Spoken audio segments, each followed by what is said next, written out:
Welcome to the Secure Start podcast. When the second family placement has failed, Hmm. where is the conversation that says maybe we should be trying something different Hmm. rather than carrying on and trying another three or four or five? You'd like to think that residential care would be used earlier and more purposefully to do the work in order to allow young people to move into family type settings successfully. Therapeutic care, as opposed to any other descriptor, it needs to be purposeful, it needs to be deliberate. These are not forever homes. It's not forever. But whilst they're with us, it is their home. We need to be clear on what are we doing, why are we doing it, how are we keeping it responsive, how is it responding to changing needs. This idea about them not being forever homes, there's nothing in my mind. There is nothing cold or unfeeling about that, which would be the kind of criticism. Quite the opposite. It's a much more responsible approach to say, how can we make sure that these young people feel loved and welcomed and protected and encouraged and enabled to flourish and given all the opportunities they can within the parameters of the time that we've got. Welcome to the Secure Start podcast.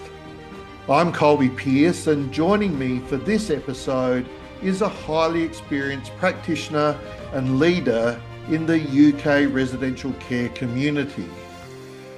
Before I introduce my guest, I'd just like to acknowledge the traditional custodians of the lands that I come to you from, the Kaurna people of the Adelaide Plains, and acknowledge the continuing connection the living Kaurna people feel to land, waters, culture and community. I'd also like to pay my respects to their elders, past, present and emerging. My guest this episode is Dr. Kevin Gallagher. Kevin is a qualified social worker, organisational consultant, manager and has just completed his PhD.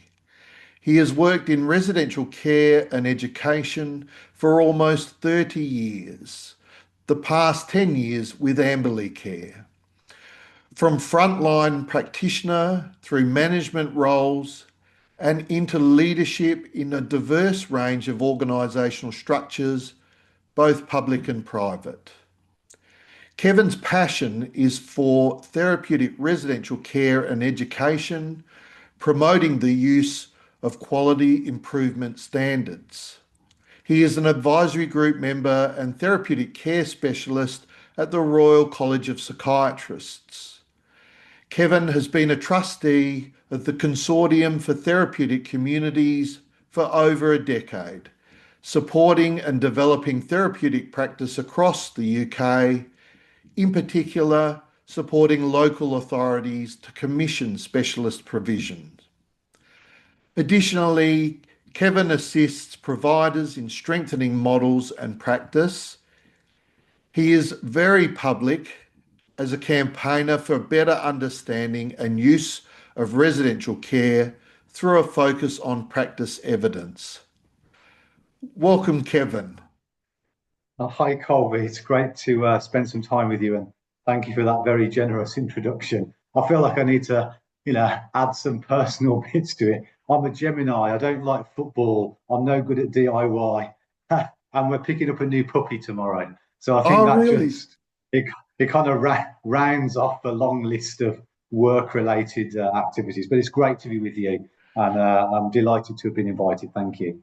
Well, and thank you for agreeing to come on. I'm not sure which month covers Gemini. Yeah, we're a little bit different.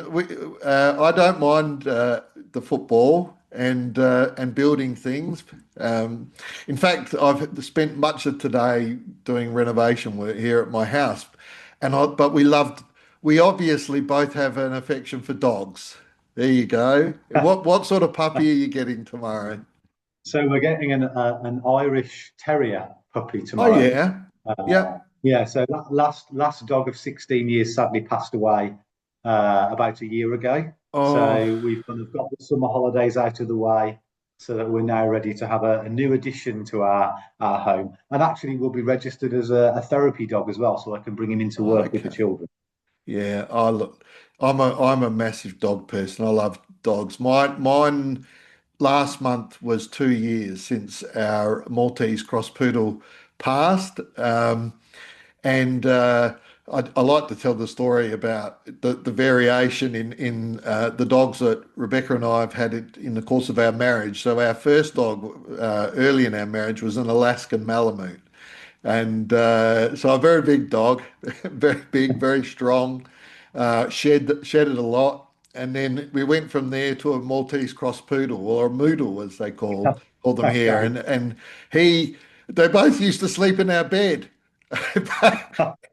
He was small enough to sleep on his daddy's chest, a bit like the bubbies did when they were small. So yeah, dogs really enrich our lives. I wish I could get another one, but my sons feel my pain, and so one of them's already he moved out earlier this year into his own house, and very closely after that bought himself a golden retriever puppy.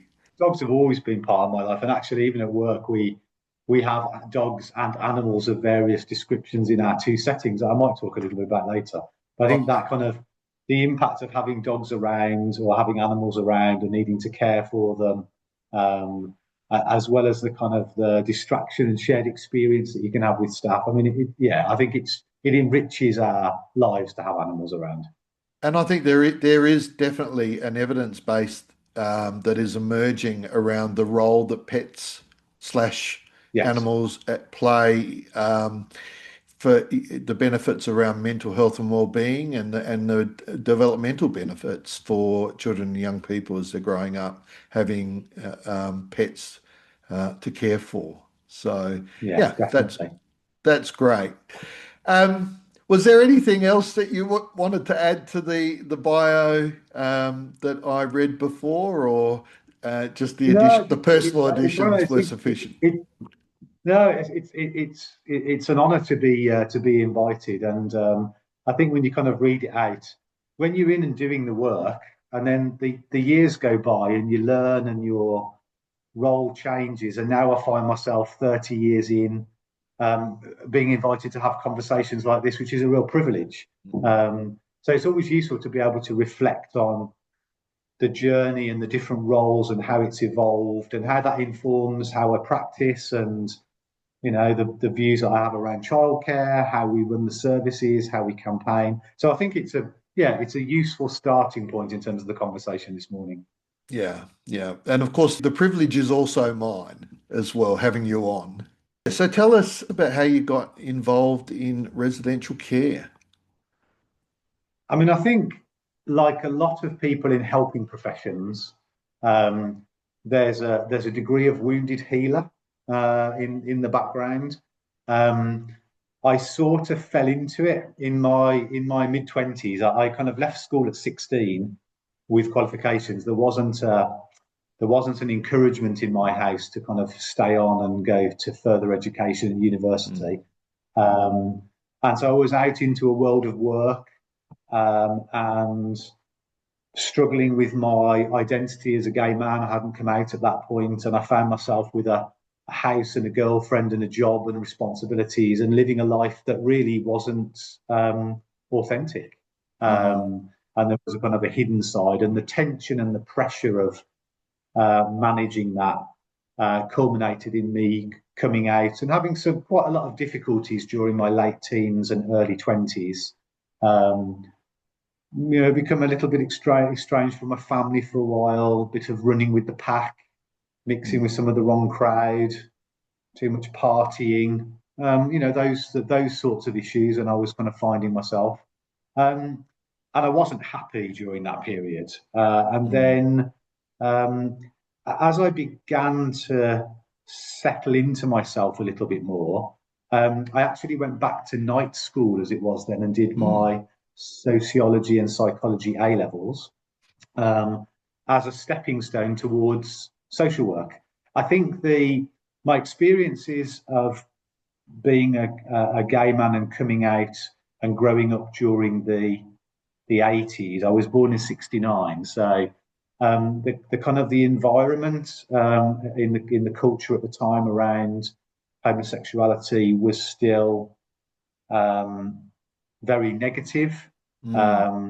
And even my first experiences of coming out on the gay scene, there were a handful of quite clandestine venues that you would go to, and a real melting pot of people in there in terms of ages and interests and so on and so forth. It's not like it is today.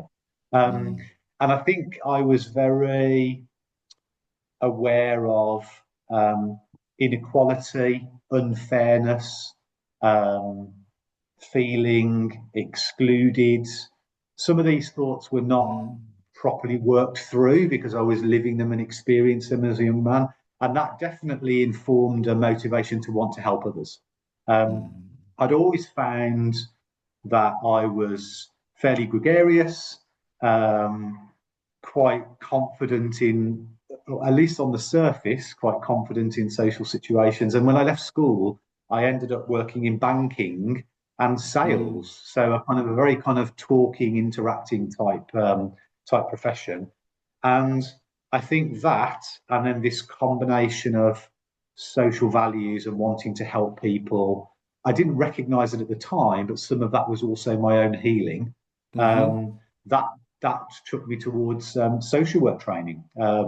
So I did my social work training in the late 90s, and that was the beginning of a sort of a turning point in my personal life. I can kind of come out of a difficult period and then now had more of a purpose of where I was going. I'd come out. My family had had some time to adjust to that. The fact that I was now training and on a career path was helpful in rebuilding my relationship with my family. And so it moved on from there. And unusually at the time when I did my social work training, it was a diploma in social work. It's now a degree in the UK. So it was a 2-year diploma with quite extensive placements as part of the learning. And I did my second year placement partly attached to an adult mental health hospital and partly with a leaving care team. Working with young people transitioning. And that was the beginning of my hook into working with young people. So when I qualified, everybody else on my course, there were about 20 odd of us. Most of them were doing children and family social work or adult social work and wanting to go and work in statutory teams. But I went to work in residential care straight away.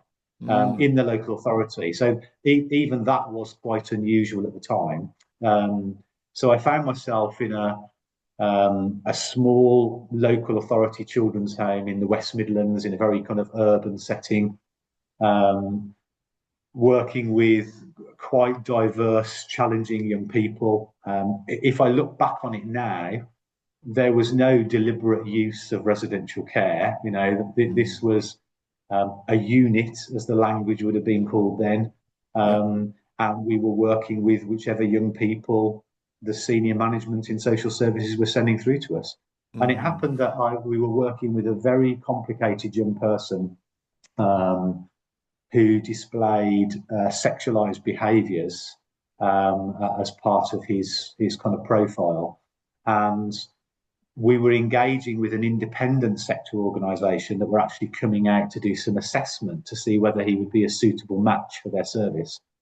And I was involved in that. And although, as it turned out, that wasn't the right route for that young person, I made a connection with that service that ultimately then turned into a job offer at a later point.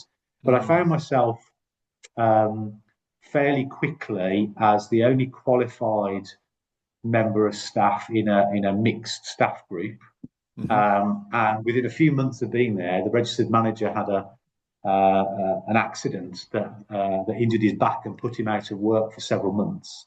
And as the only qualified member of staff, I was asked to step up and hold the team even though I was newly qualified and really wet behind the ears. So I found myself learning on the job very quickly. Um, and that was my springboard then into the independent sector and moving into a management role after about 2 years in the local authority. Yeah. And it moved from there. So I started as residential social worker, um, managing a really tiny service initially, then moving into a 6-bed service for under 12s, all boys. And that was my first taste of working with therapists. That service used to buy in its therapeutic services from another established provider. And yeah, that was where I cut my teeth. I was in that organisation for 5 years as that organisation grew. So I started as a manager of one home, and then after about a year, I moved into a middle management role, and then was overseeing the opening of more homes. And that's when I really, got my feet into personnel management and staff training and understanding some of the policies and the regulatory frameworks in more detail.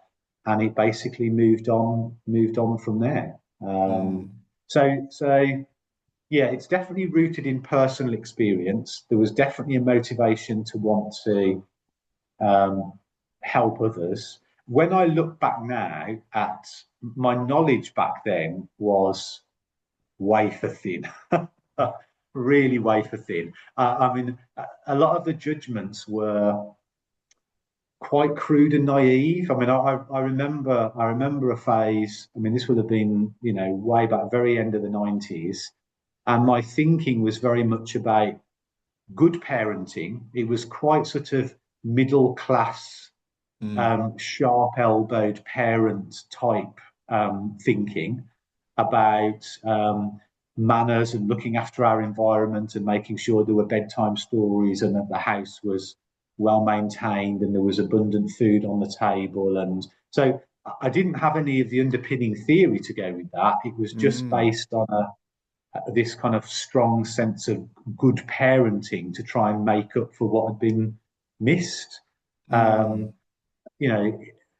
Reflecting back on it now, it feels very crude. It feels very, very naive. And I certainly remember at one point, 3 or 4 years in, I was very much on my white charger, trying to rescue everybody and trying to lead from the front. And that was definitely my Achilles heel. And I remember one period where, the degree of trauma, again, I'll use the language that I understand now, things were uncontained.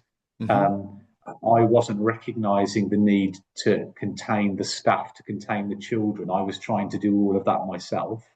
And you couldn't fill your own cup quick enough to be able to feed everybody else. Yeah. So there were definite moments where I think I was very fortunate in the first kind of 4 or 5 roles that I had. I had really solid, experienced practitioners as my immediate line manager or mentor. And so those 4 or 5 people really, they kind of gave me confidence and support to kind of do what I was good at, but they also kind of challenged and signposted me on the areas where I needed to grow and develop. And that put me in really good stead.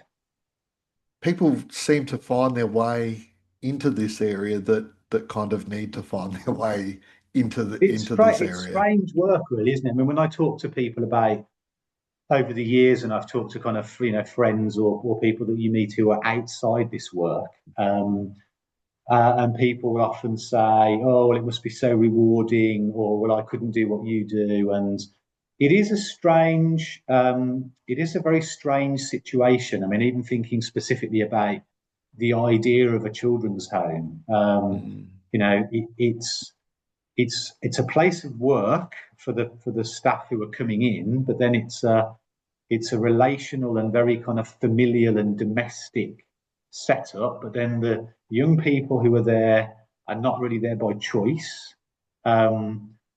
It's a very odd situation to be in by design. And then in terms of the nature of that kind of relational work, Um, I often talk about to staff as well about you need to be open and affected and bothered enough to actually have real connections. That I think so. you've got to feel and want to know and want to be with these young people.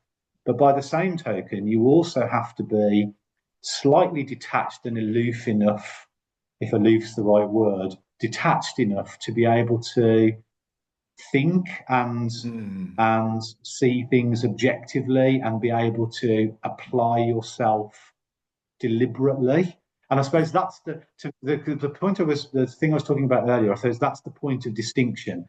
When I was earlier in my career, I wouldn't have been able to describe it like that because I was driving very much just from the kind of internal wants and motivations and my own internal working model of how I thought the world works.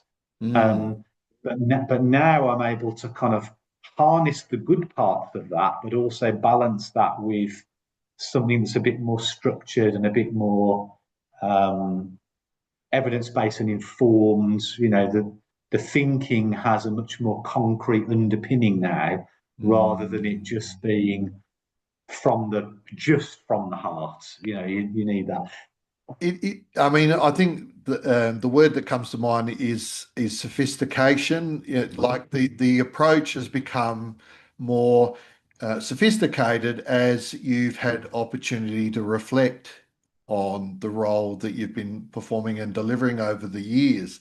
I must say, I did think when you were talking about your initial approach and it being a fair by, from what I heard, a conventional family, trying to provide a conventional Yeah. family environment and feel. I think that there's nothing terrible about that. In fact, if we can do that for our young people and provide them with some of those conventional family experiences or relational experiences, I think they're the foundations Yeah, they're good absolutely. Yeah, foundations to build on. Yeah. I suppose at the time, I would say it's yes and at the Mm. time I didn't have the and. Yeah. I think that's the thing that I've learned, and I think that bit about heart and head and being authentic and being connected, but able to stay contained and not be overwhelmed and flooded. I think there's also a Mm. parallel when we think about staff teams, because again, residential settings are an unusual environment with multiple relationships. They're familial and domestic, but then they're not in terms of the shape of Mm. them. That difference in age and gender and personality type that you have within staff teams. There are some that will be much more thinkers and want the theory and the evidence base and the knowledge and use that as their way in to kind of inform their Mm. practice. And then there are others who just seem to be innately able to connect, Yeah. but might equally then struggle with report writing and paperwork. And so this Mm. thing about molding a team and being able to recognize that you need all of those different talents. Sometimes they're Mm. contained within individual people. Sometimes they're absolutely contained within different people within the team. Mm. And I think again that's another thing that over the years I've been able to have a much deeper understanding of in terms of how you support and shape and develop a team. It's definitely become more. My thoughts around that become more strengthened as I've got more and more into therapeutic communities. I mean, my Mm. my therapeutic community interest that absolutely came by accident. 20 years ago, I took on a director role for an organisation that had 27 very small children's homes spread across North Wales and Shropshire, with a couple of small schools that they were servicing. And it had been through some operational difficulties. There was some really great practice happening in pockets, and there were some areas where things were chaotic and not good. Um, and I can't take the credit. A predecessor in the role had come across these therapeutic service standards and had literally just got them and started an initial email conversation, and it had never gone anywhere. So these were sort of almost in the inbox when I arrived. And I was looking for some kind of framework to help bring these 27 homes together, some kind of common language or set of principles, so that I could start to share what was working well with services that were perhaps struggling, and kind of, coordinate it really. And the therapeutic community standards were what I discovered, and it was like a light bulb moment. I mean, to me they were an off the shelf how-to systemic framework that gave a language that we could use consistently, that then, as you got into the detail, talked about some of the how-tos in terms of systems and processes. And yeah, that was my starting point. And I've worked with those standards in deeper and deeper ways ever since. That's become a complete complete turning point in my kind of practice and career.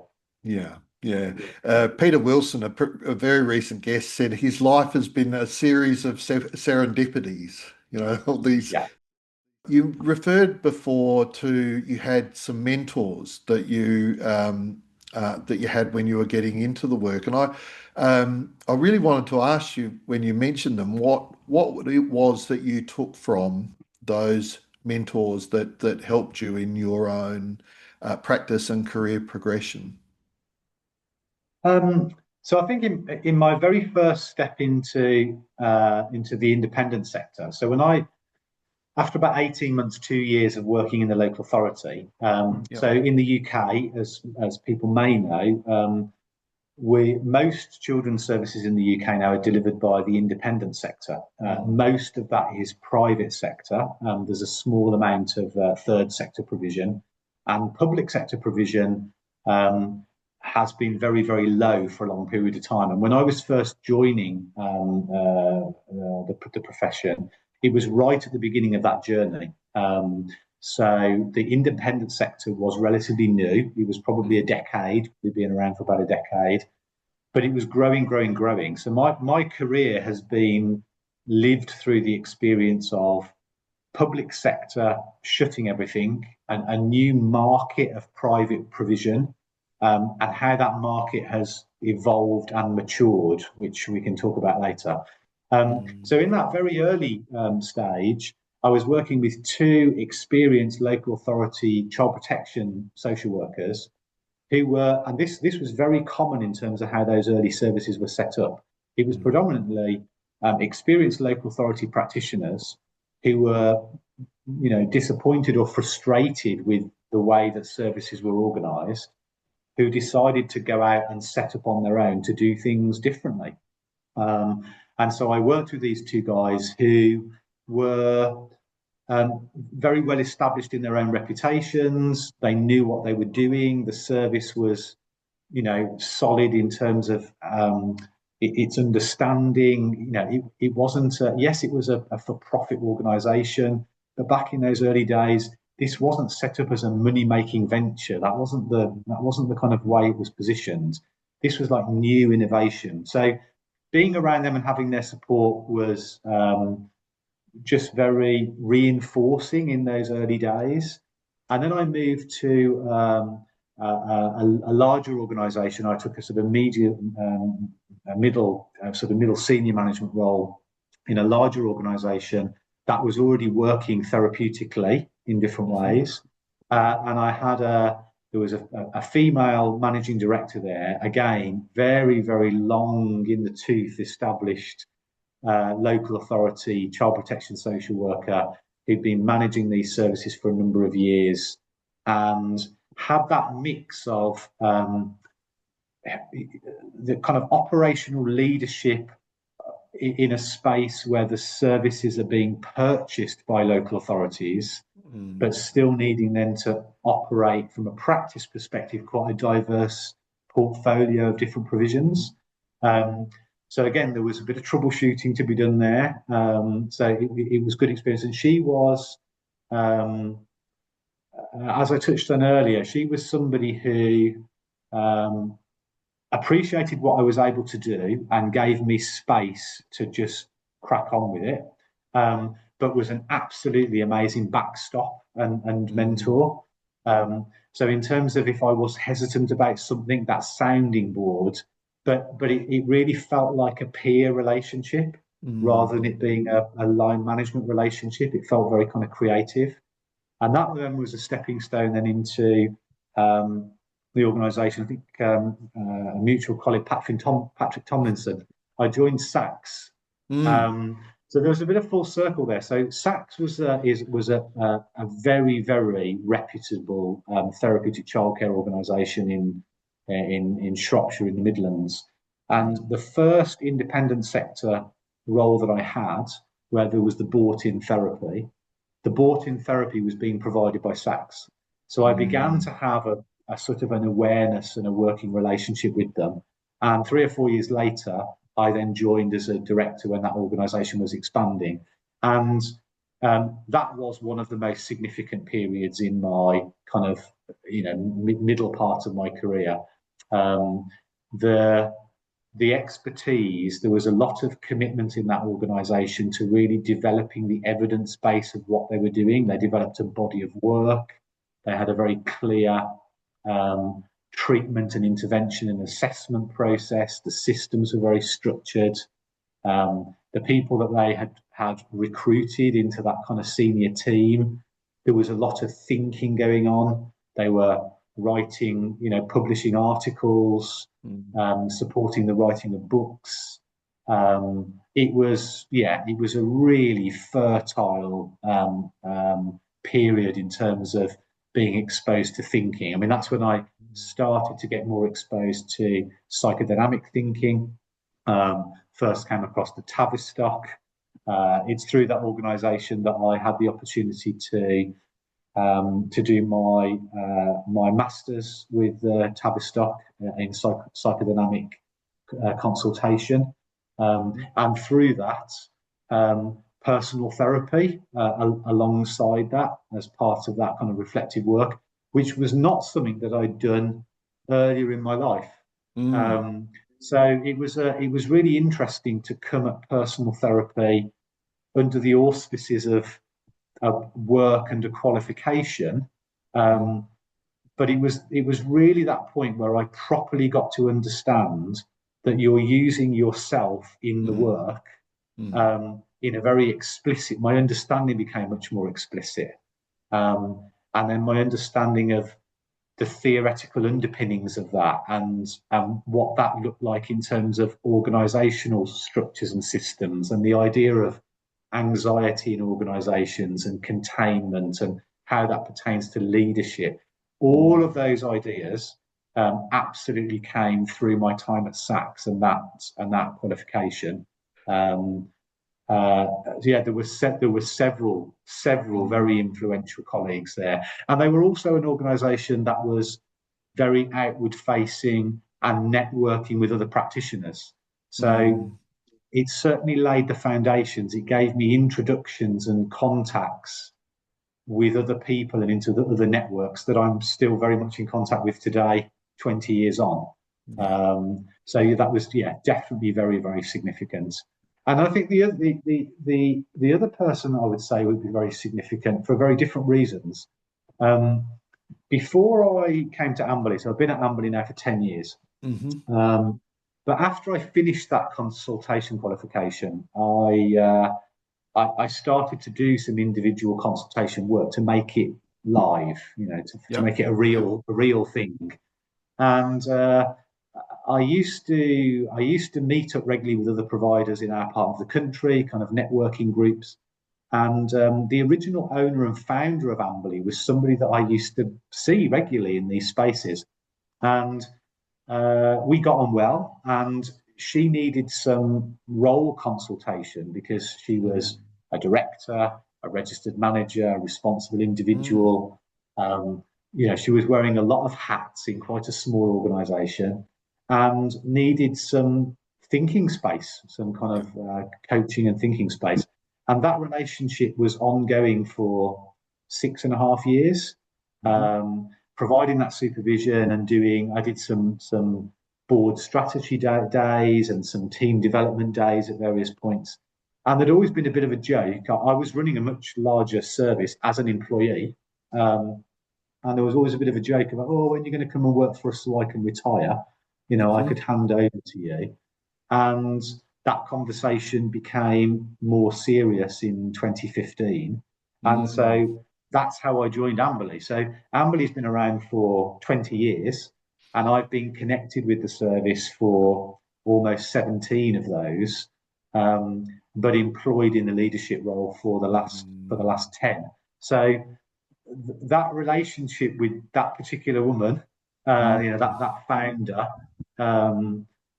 was provided me with the opportunity that I have today. I wouldn't be in the role I'm in now had I not had that working relationship. So it's definitely significant. Not always straightforward. I mean, that was a learning in itself. The idea of helping to manage the transition of a founder, leaving the thing that they have put their blood, sweat, and tears into for a decade. And that kind of handing over the service to somebody else to kind of take it forward, a very complex process to have lived through. Not always easy, and learned a lot through that. But definitely a significant person. I wouldn't be here now without that opportunity. So I'm always mindful of that. What's become really clear in the expression of people who work in this space and in related endeavours is the role of supervision in, as you put it, providing some thinking space, that opportunity to reflect about the work. Because if we're not thinking about the work, then how are we practicing? Is the question. Yeah. You mentioned earlier the word containment quite a number of times, and I was going to ask you about the kind of theories that particularly influence your practice. I'm very much of the view that the people who do well in this space, they can be quite a diverse group, but the one quality that I think really makes people stand out is that they're good at containment. Yeah. Some people are just naturally good containers. They're good at containment. They are. But I think in terms of I think there's a responsibility to the children, and if I was to use a slightly different perspective, these are paid for services, whether it's delivered by the state or whether it's delivered, by a private sector organisation. It's public sector money. It's a state intervention when we're looking after children. So I think there's a moral and an economic responsibility. But to the children, they're with us not by choice. They're with us as a result of these significant early traumas, and we owe it to them to work with them and alongside them in the best way that we possibly can. And I think in relation to therapeutic care, as opposed to any other descriptor, and we may talk about that in a while, it needs to be purposeful. It needs to be deliberate. So I think the thing about the kind of the learning and the knowledge and what that might mean for containment for people who are leading a shift, if that's the language that's used, or a registered manager or a senior manager, we've got to understand the nature of the work on the ground and to play our role in the system to make sure that those young people and those staff are getting the maximum amount of relational opportunities and different inputs and supports to be able to help with healing and recovery. So yes, we could go along and do that in a very uninformed and just go with what's natural, but loads of mistakes are going to be made, and these young people deserve much better than that. So I think that's, Yeah. I think sophisticate, having a more deliberate or sophisticated approach, I think is absolutely essential. But then it's how that is experienced on the ground in the moment to moment. That needs to be as relaxed and informal and relational and familial and domestic as it possibly can, whilst keeping in mind the fact that it's a deliberate thing. Yes, it's the intentional use of yourself, Yeah, the intentional yeah, use of the self, and so there needs to be a guiding framework, um, that so that there is an understanding of the children, of the work, of relate the relational environment in which you're working, so that um, so that you can be intentional about it. And there needs to be the opportunity to stop and think about the work and how I um, approach it and use myself in a way that is reflective of good care standards and of the needs of the children. absolutely. Um, I think it's what is the work. I mean, children's homes. I've spoken a little bit recently about which some people can find slightly controversial. These are not forever homes. These young people are coming to us at a point in their life where they need particular types of help. They're only mm, going to be with us for a relatively short period of time. Maybe that might be a couple of years or three, or maybe a bit longer if we're lucky. I mean, in the UK, mm, the average length of stay in residential care is getting shorter. mm, Um, so it's not forever.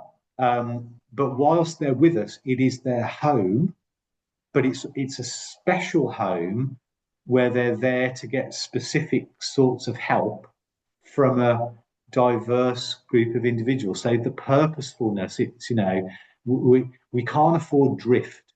We need to be mm, clear on what are we doing, why are we doing it, how are we keeping it responsive, how is it responding to changing needs. I mean, I work with mm, teenage boys, and if they're with us for 3 or 4 years, they're growing up as young men, young adults. So their personalities evolve and are shaped by the people and the experiences that we provide. I mean, mm, I'm not a parent outside work, and it's interesting that I've spoken with family and colleagues a lot along the way.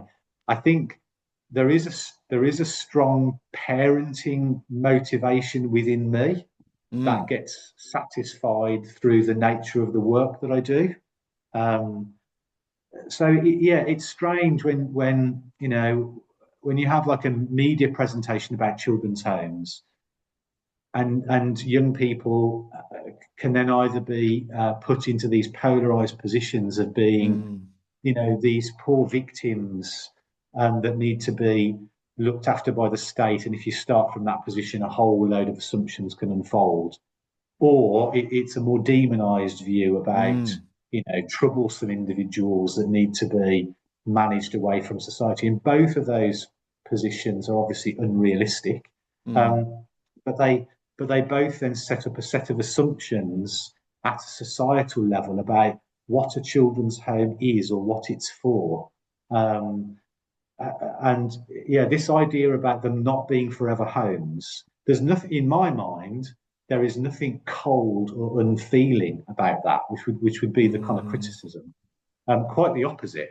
It's a much more responsible um, approach to say, how can we make sure that these young people feel loved and welcomed and protected and encouraged and enabled to flourish and given all the opportunities they can within the parameters of the time that we've got, with an mm, understanding of their starting point when they arrive with us, with the application of theory and practice, so that by the time that they're moving on, um, they are healthier on all levels, healthier, more rounded, more confident human beings to be able to go on and navigate life more successfully under their own mm. steam. I mean, that's the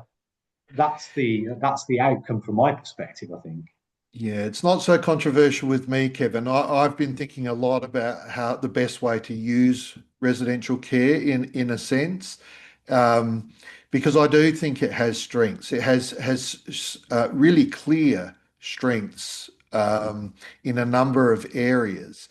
So yeah, the idea that is that we should be very much aware of those strengths, and we should be very much aware of the populations of children and young people Yeah. who can benefit Yeah. who can benefit from it. I'm interested to hear more about you know how you view residential care as compared with foster care, for example. Yeah. Well, again, across my career, so again, this is where the understanding evolves over a career. So I now have a much clearer understanding of the wider societal roles about economic policy, for argument's sake, in a country, and how that translates to the funding of services. So if we look in across my 30 years in the UK system, um, it's moved from massive decline in public sector provision into the private sector. Hmm. Um, and then that sector not very well managed, given that we've only got local authorities who are commissioning services. Hmm. Um, then, if I look at the last 10 or 15 years in particular, because there are some extreme pressures in the UK, as there are in many systems, um, we've had 15 years of real cuts in public funding. So, our local authorities, in terms of all of those early help for families, early intervention, youth clubs, um, we had Sure Starts centres in the UK. A lot of these initiatives that were helping children and families to have the best start in life and ultimately reducing some of the numbers that would be coming into care, they all got stripped away. Mm. Um, at the same time, where on a societal level, we've had real economic pressures, a more unstable labour market, a more unstable housing market, um, fuel pressures, etc., etc., etc. So all of the all of the societal pressures that are going to drive demand into a kind of a looked after system Mm. have risen at the same time when a lot of those preventative and protective structures were being taken away. Mm. So it's been a perfect storm. We've Mm. seen rise in terms of the numbers of children and families coming into the system. Um, and then it's a bit of a crude analogy, but if we were to look at that a bit like a funnel in terms of greater numbers coming in um, and greater complexity within that, where that Mm. kind of filters all the way through. You're thinking we've now got a situation where about 90% of children who are in care in foster type settings Mhm. in the UK, foster type settings or sometimes kinship care, and about 10% in residential care. Mhm. But but that line between the line between moving from fostering to residential care has moved further down that funnel. So, you've Mm. got young people who 20 years ago might have been in residential provision, now absolutely in foster care. And a lot of Mhm. that is driven by economics, not by Mm. practice. So, fostering gets talked about like it's a single thing. And of course, it isn't. It's a spectrum of different types of provision. So, we've got therapeutic foster placements and solo foster placements and those for siblings and so on and so forth. And then when you get to that point where if you're a young person where the local authority is deciding that a family is not right for you, or quite often multiple foster families have been tried and failed, and that Mm. and children need to go through that sadly before they're able to start accessing the resources of residential care. That that the line and distinction when that change is made has moved more and more as they kind of down that funnel. Kevin, Um, can I just, res- sorry, there's something that you yeah, just said there that I want to just jump in on because I think it's really important to hear more about and talk more about. you mentioned that it's almost as if some children have to go through a succession of foster placements before Yeah, they end up in residential care. Yeah. yeah, And and it can't be really understated what the impact on the children is of those successive breakdowns in foster yeah. placements before Multiple they rejections. Yeah, yeah, and that also then feeds into this idea of residential care being an option of last last resort. resort. And Yeah, I wonder what you thought of that. I wonder what you think of it, about yeah. this idea of it being an option of last resort. Yeah, that's been the kind of narrative in the background Mm, across pretty much the entirety of my career. yeah. You see it at policy level. I mean, we just had in the UK a couple of years ago, we had a big independent like an inquiry into children's social care by Josh McAllister, who's now an MP, Hmm. kind of putting forward a number of reforms.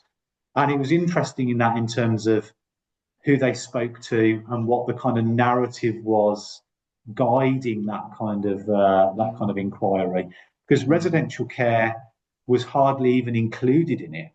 And you look at it and think, well, yes, it's a relatively small part in terms of the numbers of young people, but they're the young people who are the most diverse and they have the most complex lives in terms of mm, competing needs, and it's also the highest cost interventions. It's where the system is spending the most of its yeah. limited resources. Um, the whole narrative is almost about we don't want it. I mean, I get it. When the Children Act was introduced, I get that kind of reinforced this idea of residential care as last resource. And I get it because, yeah, I absolutely subscribe. The best place for a young person to grow is in their family or in a family setting where that's possible. Um, but the way our laws and our systems were created, it almost had a systems level thinking that was um, that's what we should be focusing on at all costs. And so Mm, inevitably residential care becomes, yeah, and absolutely the end of the line. So you end up with processes where children do end up having lots of failed placements, and you sit there sometimes as a social worker and kind of think, what? Why is nobody, in terms of the decision makers who are kind of managing this young person's care planning, when the second family placement has failed, mm, where is the conversation that says maybe we should be trying something different mm, rather than carrying on and trying another three or four or five? But yeah. then, by the same token, I'm not in the position of sitting in those resource meetings where those local authorities are trying to manage, their statutory responsibilities to a whole population of families, and the pressures that are on them in terms of the decisions they can make. I mean, yes, if you were looking at it Mm, academically on paper, um, you'd like to think that residential care would be used earlier and more purposefully to do the work in order to allow young people to move into family type settings successfully. And that definitely is absolutely. what happens in some of the countries. I think some of the Yeah. Scandinavian models work like that. But their Yeah. whole welfare system and how that's funded is entirely different to a UK context. So Mm, we've had experiments in the UK when people have looked at social pedagogy models from Scandinavia or Germany and tried to kind of bring them in, and they haven't really worked because the no. wider system around them isn't geared up Mm, to embrace that way of working, because yeah. it's like turning the UK system on its head, and we're not set up for that. It's too culturally different, but it's interesting on this question of option of last resort. And by the way, I agree that there are compelling reasons for it to be the option of first resort. But the people who would keel over at their desks, of course, are the chief financial officers of the commissioning organisations, because you wonder whether it is expensive to do Yeah. it compared to foster care. Residential High care cost. is, High yeah. cost. Just a point of language. Just a point of language there. I say, I make a distinction between something being high cost and something being expensive. Mm, Um, High cost is realistic in terms of the amount of resource that needs to go in. I think something's only expensive if you don't get very much for your money.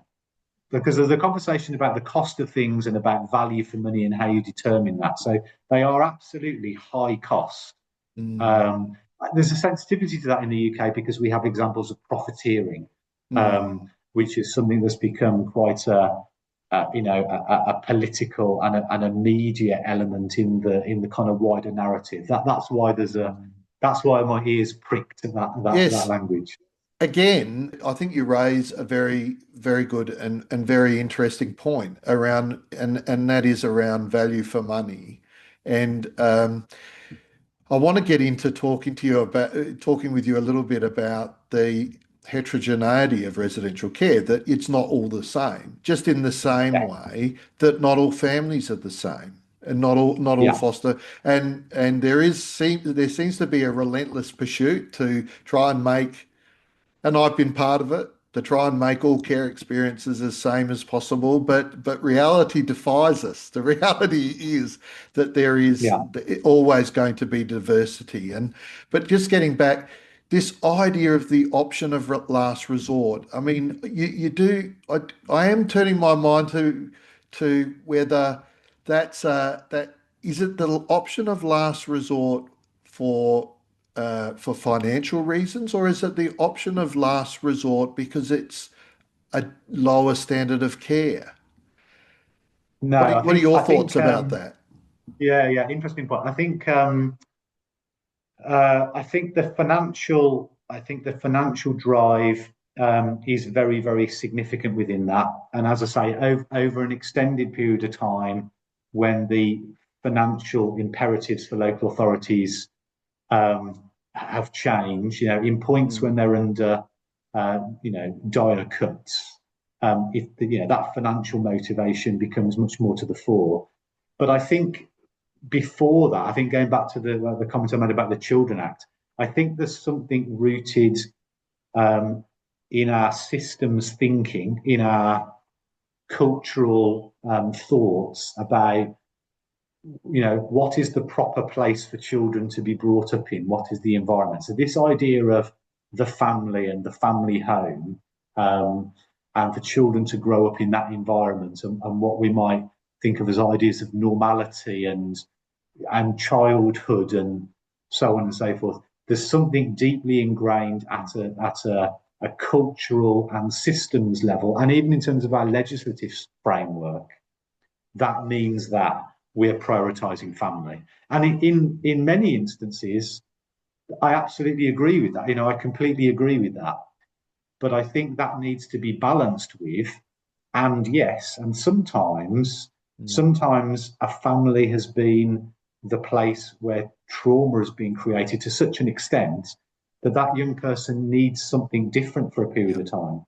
yeah. When we go back to kind of you know thinkers and writers, somebody whose work who is absolutely as relevant now as the day that it was written, Adrian Ward, who Mm, was writing back in the 1980s about yeah. leadership and residential care. And in relation to therapeutic care, residential care, he was kind of saying, well, if it's not therapeutic, what is it? And I think he was speaking to a point that I certainly make loud and clear now. When we look at the profile of need of young people who are being referred into residential services in the UK, and I'm sure this is true elsewhere, by definition, by default, those young people come with significant underpinning trauma needs in all kinds of ways that express themselves in all kinds of risks and behaviours. So all residential care must surely be therapeutic and planned and purposeful. how can it be anything else? Mm. Given the nature of the task. But then that's where there's a disconnect when you look at the way that, and there are some changes emerging in the UK, but broadly speaking, for a long time, when you look at the way local authorities describe, specify, commission, purchase residential care, they talk about standard places and core provision and that somehow other things are then enhanced and bolted on, like the Mm. there's a difference in thinking, and I think some of that is informed by procurement and commissioning Yeah. language rather Mm. than about social work language. I think it's two different mechanisms Mm. trying to talk about the same thing in the middle. But we are definitely beginning to see some change there. I think, and Mm. that goes back to this idea that you know children's homes need to come in all different shapes and sizes, both in terms of their locations, the size of the building. Are they going to be single gender or mixed gender? Um, there are definitely different cohorts of needs for young people, some of which can be clustered together and overlap, some of which you need to work quite distinctly with. And a good example I give to bring that to light. I mean, in Amberley, we're working um, in a psychodynamic group therapeutic community. So it's unusual Mm. in the UK. Residential settings where we have up to 19 boys Mm-hmm. on one of our sites and one of our communities in two buildings, and up to 13 boys in the other. Now, most children's homes in the UK are 2 or 3, maybe 4 places. So they're unusual in their size. And we work with a very specific cohort of young people. So we're very clear who we don't work with. Mm-hmm. Our environment and that operating model of using the power of a group and using relational practice in that context would not work for certain types of risk profile. And yet we've got the Mulberry Bush School, which is a very, very long established, well-renowned therapeutic community. So they operate to the same set of therapeutic standards that we do. But they're working with primary age children, whereas I'm working with teenagers. And they have a campus model of 5 small homes around a school, all on one site. Mm. Now, same set of standards, same psychodynamic thinking, a lot of the same structures and practices, but the way that is delivered in the day to day, and some of the kind of the theories and structures, like their approach to assessment, for example, and intervention, is rooted in the needs of younger children.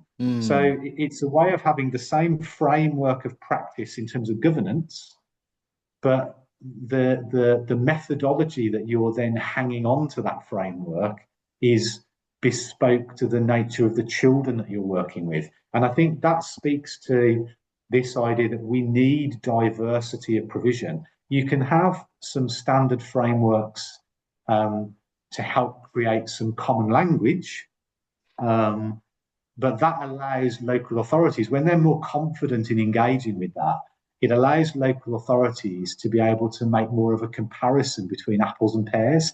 Mm. Because if they Mm. think that residential care is all the same, and they're presented with a plethora of models and descriptions and acronyms, and the reality is that some of those are robust, some Mm-hmm. of those are well-meaning but maybe a bit thin, some of them are just marketing BS. I mean, Mm. that's the reality of the kind of diverse system that we have in the UK. And Yeah. local authorities are in a really difficult position in terms of how to navigate that and knowing what questions to ask. So you have Mm. a real experience on the ground of, they know the quality services that they're working with.